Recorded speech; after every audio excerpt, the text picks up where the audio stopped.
நமஸ்காரம் ஜீசஸ். எல்லாம் ரொம்ப மும்முரமா உபவாசம் பண்றாப்புல இருக்கு. 40 நாள் உபவாசம் இல்லைங்களா? எல்லாரும் உபவாசம் நம்ம இருக்கிறோம். நம்மளுடைய விருப்பத்தின் படிதான் உபவாசம் செஞ்சுட்டு இருக்கிறோம் இல்லைங்களா? இன்னைக்கு பார்த்தோம்னா நம்ம இந்த 40 நாள் என்ன பண்றோம்? நம்ம கறி சாப்பிடுறது இல்லை, குடிக்கிறது இல்லை, கெட்ட பழக்க வழக்கத்தை விட்டுறோம் இல்லைங்களா? அநேக காரியங்களை நம்ம என்ன பண்றோம் இந்த நாட்கள்ல செய்து கொண்டு இருக்கிறோம். நல்லது தான். அந்த நாட்கள் என்ன பண்றீங்க? ரெகுலரா சர்ச்சுக்கு போறீங்க, எல்லா காரியத்தையும் பண்றீங்க. ஏசப்பா நமக்காக பாடுபட்டு மரித்தார் இல்லைங்களா? பாடுபட்டாரு, மரித்தாரு, உயிர் தெழுந்தாரு. நமக்காக சிலுவையில என்னத்தை முடித்தாரு? பாவத்தை போக்கினார், சாபத்தை நீக்கினார் இல்லைங்களா? வியாதிகளை குணமாக்கினார், ஏழ்மையை போக்கினார், பாவம் கழுகப்படுவதற்காக ரத்தத்தை சிந்தினார் இல்லைங்களா? இந்த காரியங்கள் எல்லாம் யோசித்து அதை நினைவு கூறத்தான் நம்ம சில காரியங்களை பண்றோம் இல்லைங்களா? இந்த உபவாச நாட்களில அந்த காரியத்தை நம்ம நினைப்பதற்காக இந்த காரியத்தை செய்கிறோம் இல்லைங்களா? ஆனால் கர்த்தர் விரும்புகிற பிரகாரம் நம்ம செய்யறோமா? அதை தான் நம்ம பார்க்கணும் இந்த நாட்களில. ஆமென், ஹல்லேலூயா. ஏசப்பாவுக்கு இப்ப நம்ம 40 நாள் நம்ம இந்த காரியங்கள் எல்லாம் விட்டுறோம் இல்லைங்களா? ஆனா ஈஸ்டர்ன்னு சொல்லிட்டு வந்த பிறகு அதுக்கப்புறம் நம்ம என்ன பண்றோம்? திரும்பவுமாக பழைய குருடி கதவு தரடி அப்படின்னு சொல்லிட்டு என்ன பண்றோம்? திரும்பவும் கறி சாப்பிடுறோம். நல்லது. குடி பழக்கத்துல விட்டு இருப்பாங்க, அதை திரும்பியும் தொடங்கிடுவாங்க. கெட்ட பழக்க வழக்கத்தை விட்டுருப்பாங்க, அதை திருப்பியும் தொடங்கிடுவாங்க. அப்ப நம்ம உபவாசம் இருந்து என்ன பிரயோஜனம்? பயன் இருக்காதுல. நம்ம எதுனா ஒரு காரியத்தை செஞ்சா அதுல என்ன இருக்கணும்? பயன் இருக்கணும், பலன் இருக்கணும். அப்பதான் அதுக்கு நமக்கு வேல்யூ இருக்கும் இல்லைங்களா? அப்போ நம்ம ஏசப்பாக்கு இந்த காரியம் பிடிக்குமா? சந்தோஷமா இருப்பாரா நம்ம இப்படி செஞ்சோம்னா? இல்லையா? பாருங்க, நம்ம எல்லாம் கிறிஸ்துவர்கள் இல்லைங்களா? கிறிஸ்துவர்களுக்கு பைபிள் கொடுக்கப்பட்டு இருக்கிறது, திருவிவிலியம் இல்லைங்களா? சத்திய வேதம் என்று சொல்லி கொடுக்கப்பட்டிருக்கிறது. அதுல நமக்கு உபவாசம் எப்படியாக இருக்க வேண்டும் என்று சொல்லி நம்மளுக்கு கற்றுக் கொடுக்கப்பட்டிருக்கிறது. நம்ம பைபிள் வாசிக்காதனால அந்த உபவாசம் எப்படியாக இருக்க வேண்டும் என்பதை நம்ம அறியாமல் இருக்கிறோம். நம்ம பாரம்பரியமாக என்னென்ன செய்ய வேண்டுமோ அதை தொடர்ந்து நம்ம செஞ்சுக்கிட்டு இருக்கோம் இல்லைங்க? நம்ம பைபிளை வாசிக்கணும், கர்த்தருக்கு பிரியமானதை செய்ய நம்ம பார்க்கணும். ஆமென், ஹல்லேலூயா. அதுல சொல்லப்பட்டிருக்குது, ஏசாயா 58ஆம் அதிகாரத்துல சொல்லப்பட்ட இருக்கிறது அநேக காரியங்கள் இருக்குது. நீங்க 1 வாசித்து வந்தால் பாவத்துக்கு மனம் திரும்பணும் அப்படின்னு சொல்லிட்டு, அப்புறமா தேவனிடத்தில் சேரணும் அப்படின்னு சொல்லிட்டு சொல்லப்பட்ட இருக்கிறது. அப்படி நம்ம இப்பேற்பட்ட உபவாசங்களை செஞ்சுட்டு கர்த்தருக்கு பிரியம் இல்லாதபடிக்கு நம்ம செஞ்சுட்டு நம்ம கர்த்தரை கூட என்ன பண்றோம்? கேள்வி கேட்கிறோம். அந்த நாட்கள்ல இஸ்ரவேல் ஜனங்கள் அப்படித்தான் கேட்டாங்க. 3வது வசனம் 58, ஏசாயா 58 3ஆம் வசனத்துல சொல்றாங்க, நாங்கள் உபவாசம் பண்ணும்போது நீர் நோக்காமல் இருக்கிறது என்ன? நாங்கள் எங்கள் ஆத்துமாக்களை ஒடுக்கும் போது நீர் அதை அறியாமல் இருக்கிறது என்ன என்கிறார்கள். நம்ம செய்யறோம் உபவாசம், ஆனா எப்பேற்பட்ட உபவாசமா இருக்கணும்? கர்த்தரை கேள்வியும் கேட்கிறாரு. அதுக்கு கர்த்தர் சொல்றாரு, நீங்கள் உபவாசிக்கும் நாளிலே உங்கள் இச்சையின்படி நடந்து, நம்மளுடைய விருப்பத்தின் படித்தான் நடக்கிறோம் இல்லைங்களா? அந்த உபவாச நாள் அப்படின்னு சொல்லும்போது அதுக்கு என்ன செய்யணும்? உங்கள் வேலைகளை எல்லாம் கட்டாயமாய் செய்கிறீர்கள். உபவாசம்னா அதை நம்ம விலக்கி வைக்கிறோம், சாப்பாட்டை விலக்கி வைக்கிறோம் இல்லைங்களா? விலக்கி வச்சுட்டா நம்ம எங்க உட்காரணுங்க? அடுத்தது கர்த்தருடைய சந்நிதியிலே உட்காரணும்.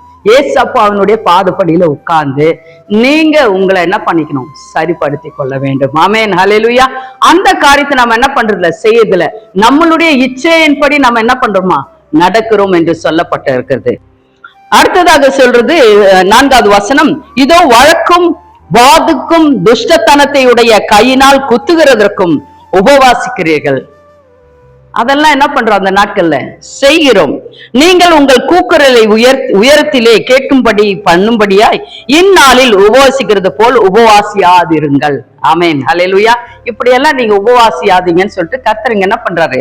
சொல்றாரு, மனுஷன் தன் ஆத்துமாவை ஒடுக்குகிறதும் தலை வணங்கி நாணலை போல் இரட்டிலும் சாம்பலிலும் படுத்துக் கொள்ளுகிறதும் எனக்கு பிரியமான உபவாசம் நாளா இருக்குமோ அப்படின்னு கேட்கிறாரு. இப்படி எல்லாம் இருந்துட்டீங்கன்னா அது உபவாச நாளா இருக்குமோன்னு கர்த்தர் கேட்கிறாரு. இதையா உபவாசம் என்று கர்த்தருக்கு பிரியமான நாள் என்றும் சொல்லுவாய்? கர்த்தருக்கு பிரியமான நாள் உபவாசிச்சீங்கன்னா அந்த நாட்கள்ல கர்த்தருடைய பாதப்படியில் நீங்க உட்காரணும். அதுதான் அவருக்கு பிரியமான காரியம். ஆமென், ஹல்லேலூயா. நீங்க ஜெபிக்கிறதே இல்லை, உபவாசம் மட்டும் இருந்து என்ன பிரயோஜனம், என்ன பிரயோஜனம்? பட்டினியாகத்தான் நம்ம இருக்கிறோம் இல்லைங்களா?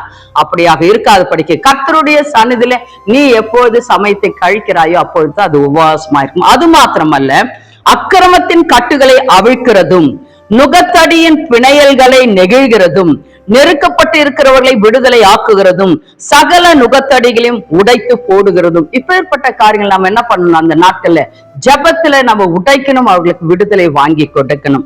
பசி உள்ளவனுக்கு உன் ஆகாரத்தை பகிர்ந்து கொடுக்கிறதும் துரத்துண்ட சிறுமையானவர்களை வீட்டிலே சேர்த்து கொள்ளுகிறதும் வஸ்திரம் இல்லாதவனை கண்டால் அவனுக்கு வஸ்திரம் கொடுக்கிறதும் உன் மாம்சமானவனுக்கு உன்னை ஒழிக்காமல் இருக்கிறதும் அல்லவோ எனக்கு உகந்த உபவாசம் என்று கர்த்தர் சொல்லுகிறார். இப்பேற்பட்ட நன்மைகளை நாம் என்ன பண்ணணும்? செய்யணும். கர்த்தருக்கு பிரியமானதை செய்யணும். அந்த உபவாச நாட்களிலே நம்ம ஜெபிக்காமலே இருந்து உபவாசம் இருந்தா அது உபவாசமா இருக்காது. அது நம்ம இன்றைக்கு யோசிக்க, நம்ம உபவாசம் பண்றோமா, இல்ல பட்டினியா இருக்கிறோமா, இல்ல கர்த்தருக்கு பிரியமா செய்யறோமா, இல்ல என்னுடைய விருப்பத்தின்படி நம்ம செய்யறோமா அப்படின்னு சொல்லிட்டு நம்ம என்ன பண்ணணும்? இதெல்லாம் யோசிக்கணும். உபவசித்தால் நமக்கு அதற்கு ஒரு பலன் நம்ம கண்டிப்பாக இருக்கணும். அப்படி நீங்க செஞ்சீங்களா? கர்த்தர் சொல்றாரு 9வது வசனத்துல, அப்போது நீ கூப்பிடுவாய், கர்த்தர் மறு உத்தரவு கொடுப்பார். அப்போ கூப்பிடும்போது கர்த்தர் என்ன பண்ணுவாராம்? மறு உத்தரவு உனக்கு கொடுப்பார். ஆமென், ஹல்லேலூயா. நீ சத்தமிடுவாய், இதோ நான் இருக்கிறேன் என்று சொல்லுவார். ஆமென். எவ்வளவு அழகா பாருங்க, கர்த்தர் பேசுவார் உங்களோட கூட. நுகத்தடியையும் விரல் நீட்டுதலையும் நிப சொல்லையும் நீ உன் நடுவில் இருந்து அகற்றி, மற்றவர்களை குற்றப்படுத்துகிற காரியங்களை உன்னிடத்திலிருந்து அகற்ற வேண்டும். பசியுள்ள நேரத்தில் உன் ஆத்துமாவை சாய்த்து சிறுமைப்பட்ட ஆத்துமாய் திருப்தியாக்கினால் அப்பொழுது இருளில் உன் வெளிச்சம் உதிக்கும், உன் அந்தரங்கம் மத்தியானத்தை போலாகும். ஆமென், ஹல்லேலூயா. கர்த்தர் நித்தமும் உன்னை நடத்தி மகா வறட்சியான காலங்களில் உன் எலும்புகளை நினமுள்ளதாக்குவார். நீ நீர் பாய்ச்சலான தோட்டத்தை போலும் வற்றாத நீரூற்றை போலும் இருப்பாய். ஆமென், ஹல்லேலூயா. அதனால இந்த நாட்களிலே நீங்க போய் வேதத்தை வாசிங்க, திருவிவிலியத்தை வாசிங்க, பைபிளை வாசிங்க. அதுல ஏசாயா 58 எப்படியாக இருக்க வேண்டும் உபவாசம் கொடுக்கப்பட்டு இருக்கிறது. வாசித்து கர்த்தருக்கு உகந்த உபவாசம் நாம் செய்ய வேண்டும். அதில் பலன் கிடைக்க வேண்டும். ஆமென், ஹல்லேலூயா. ஜெபிக்கலாமா? அப்பா பிதாவே, உமக்கு ஸ்தோத்திரங்கள், நன்றிகள் கர்த்தாவே. இந்த அருமையான வேளையில ஐயா நீ கர்த்தாவே எங்களோடு கூட பேசினீர் ஐயா, எப்படியாக உபவாசம் செய்ய வேண்டும் என்பதை ஆண்டவரே ஏசாயா 58ஆம் அதிகாரத்திலே சொல்லி இருக்கிறேன். இன்னும் அநேக இடங்களிலேயே எந்தெந்த காரியத்திற்காக உபவாசம் இருக்க வேண்டும் என்று சொல்லி இருக்கிறீர் ஐயா. அதை அனைத்தும் கர்த்தாவை கிறிஸ்துவர்களாகிய நாங்கள் அதை உணர்ந்து கர்த்தாவை செய்யத்தக்கதாக எங்களுக்கு உதவி செய்தல்ல வேண்டுமாய் ஜெபிக்கிறேன். பரிசுத்த ஆவியானவரே எங்கள் ஒவ்வொருத்தரும் ஆட்கொள்ளுங்க. உமக்கு உகந்த உபவாசத்தை செய்ய, அதில் பலனை பெற்றுக்கொள்ள எங்களை நீர் ஆசீர்வதிக்க வேண்டுமாய் ஜெபிக்கிறேன். ஆண்டவரே பார்த்து கொண்டே இருக்கிற கர்த்தாவே, ஆண்டவரே கேட்டுக்கொண்டே இருக்கிற ஆண்டவரே எல்லா மக்களையும் நீர் கர்த்தாதி கர்த்தனே ஆசீர்வதிங்க ஐயா. உபவாசம் எப்படி செய்வது என்று புரிந்து கொண்டே அவர் உபவசிக்கும் போது உம்மோடு கூட பேசட்டும் ஐயா. நீங்க பேசுங்க, அநேக காரியங்களை வெளிப்படுத்துங்க. அவைகளை பெற்றுக்கொண்டு கர்த்தாவே அவர்கள் தங்களை உருமாற்றிக்கொள்ள உதவி செய்யுங்க ஐயா. ஆண்டவரே இந்த சரீரம் கர்த்தருடைய ஆலயம் ஐயா, அதை கர்த்தாவை பரிசுத்தமாய் வைத்துக் கொள்ள, உபவசித்து பரிசுத்தமாய் வைத்துக் கொள்ள உதவி செய்தல்ல வேண்டுமாய் ஜெபிக்கிறேன் ஐயா. உமது கரத்திலே எங்களை தாழ்த்தி ஒப்புக்கொடுக்கிறோம். உம்முடைய சித்தம் எதுவோ அதையே நீர் செய்தல்வீராக. இன்றையிலிருந்து கர்த்தாவை எல்லாருக்குள்ளாக ஒரு உணர்வை தாங்க, கர்த்தருக்கு உகந்த உபவாசம் நாங்கள் செய்ய வேண்டும், அப்பொழுது தான் எனக்கு பலன் உண்டு என்று சொல்லி உணரத்தக்கதான உணர்வை கொடுத்து நீங்க ஆசீர்வதிக்க வேண்டுமாய் ஜெபிக்கிறேன். பொறுப்பேற்றுக் கொள்ளுங்க, வழி நடத்துங்க. இயேசு கிறிஸ்துவின் நாமத்தினாலே ஜெபிக்கிறோம் எங்கள் அருமை பிதாவே, ஆமென். God bless you. Namaskaram, Jesus.